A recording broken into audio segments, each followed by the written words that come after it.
මේ වීඩියෝ එක මම වගේ අයිස්ක්‍රීම් පෙරේතවන්ට අපි අද ක්‍රිමලාට් එකේ අයිස්ක්‍රීම් පොප්සිකල්ස් try කරමු. මේක නම් guys පාට අයිස්ක්‍රීම් ලෝකයක්. එක පාට අයිස්ක්‍රීම් පොප්සිකල්ස් තිබ්බා. මම ගත්තා flavors 6ක්.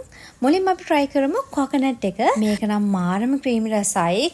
මම ඇත්තටම කොකනට් ෆ්ලේවර් එකේ තියෙන අයිස්ක්‍රීම් කන්න හරි ආසයි.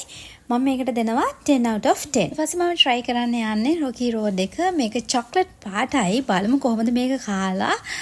මේකේ nuts ගොඩක් තිබ්බා. මේකත් මාරම රසයි. creamy chocolate flavor එකක් තමයි තිබ්බේ.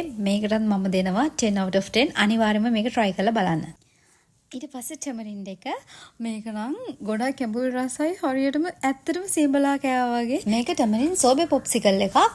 අතර මම sour taste එකට කැමති නැති නිසා මම මේකට දෙනවා 10න් 6ක්. මම try කරන්න යන්නේ kulfi එක.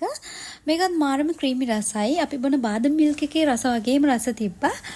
මම මේකේ රසට ආසයි. මම මේකට දෙනවා 9 out of 10. ඊළඟට try කරන්න යන්නේ pomegranate එක. මේකත් ඇත්තටම දෙලුණු රසක් තිබ්බා. හරිම refreshing. මේකත් sober එකක්. මම මේකට දෙනවා 9 out of 10. ඊළඟට passion fruit එක. ඇත්තට මේකත් passion fruit sober එකක්. refreshing. passion fruit රස හොඳට තිබ්බා. sour taste එකකුත් තිබ්බා.